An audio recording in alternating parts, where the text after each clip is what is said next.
Shalom Aleichem, a good night of Shabbos. Today is Vov Nissen. It's a most special day. It's the yortzeit of my shver, my father-in-law, Shalom, Reb Chaim ben Reb Yeshua Shneir Zalman Serebryanski. May his neshama have an aliyah. One of the things that he specialized in is in his Avas Yisrael, his love for every single Yid. And this includes other Chassidim, other literature, called Amcha Yisrael, the entire Jewish nation. And by understanding a little bit about him and his behavior, you'll understand how he dealt with other people, and a lesson for us, especially before Pesach, Yud Aleph Nissen.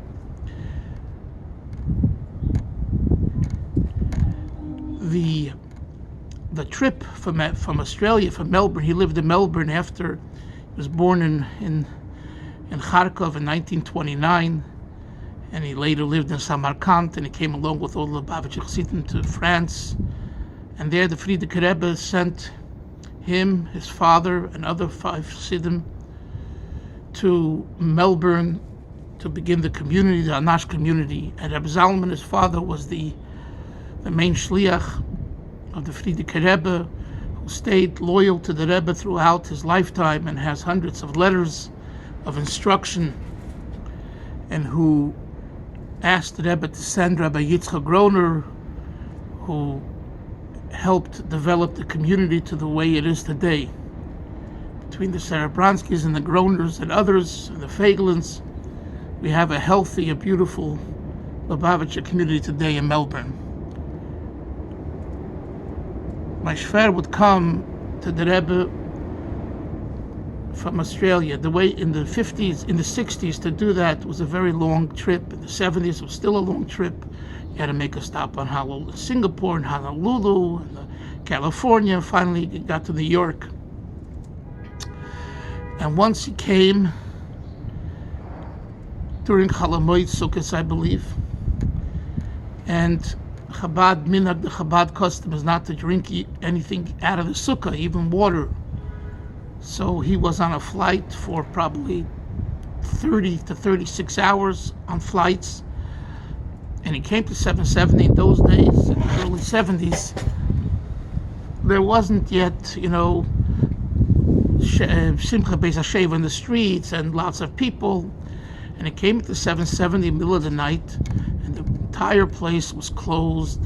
Not closed, but it was dark, and people were either bringing their private sukkahs or sleeping.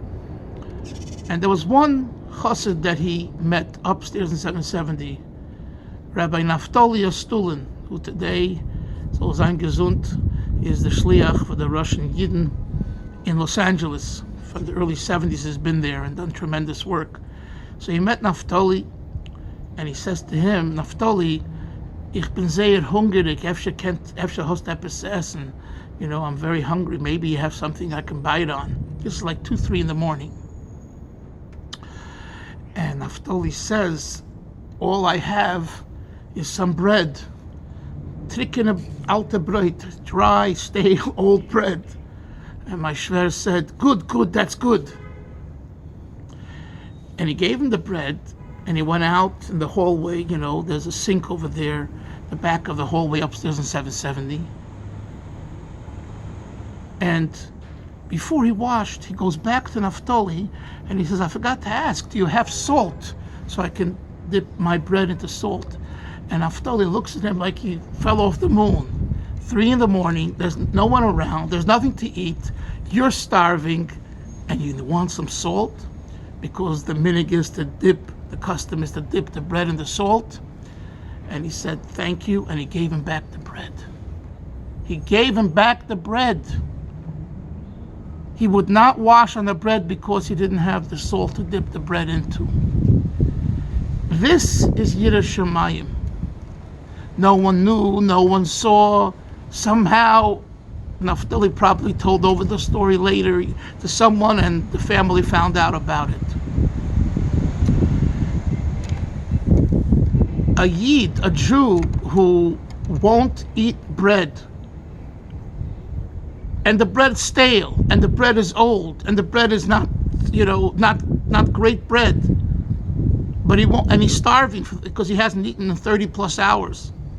But he won't eat it because he doesn't have salt to dip it into, which is only a minig. It's only a custom. It's not the end of the world. That shows you the validity and the honesty, the integrity, and the Yiras Shamayim, the God-fearing individual who this person was.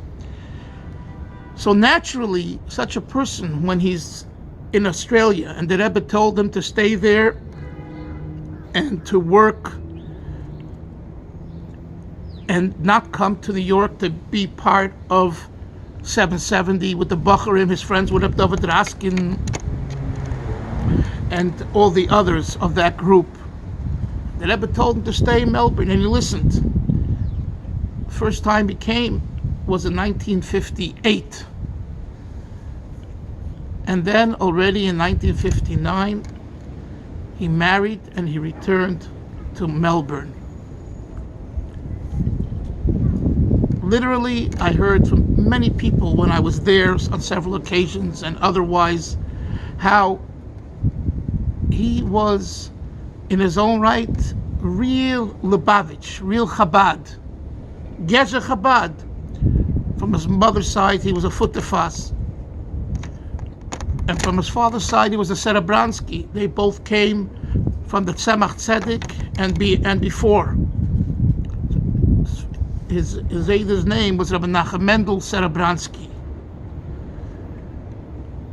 And nevertheless, notwithstanding his personal yichus, his pedigree as authentic Lubavitch, he never spoke about that. He never made an issue of it. A Yid was a Yid to him. There was a Rav who just passed away here, Halberstam, Rabbi Halberstam. He was in his late 90s. He knew Reb Zalman, and he knew Reb Maishver, Reb Chaim. And I went to see him once, and he told me these were different type of Yid. The fact that they were Lubavitch, that wasn't, written on them in a way that you must be Lubavitch, you must be Chabad. It was a burning coal. From the outside, it looks dark and dim, and inside, it's full of fire. It's fire of elikus, of godliness, of chassidishkeit. Another story. This happened in Marin County when we were on Shlichus there in the late 80s.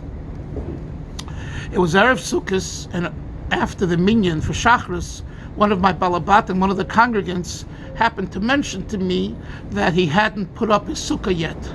My father-in-law was standing nearby, and he happened to hear it. Anyway, everyone goes home, and I offered my father-in-law a ride home, and he said, "No, I'll get there myself." I said, "Okay."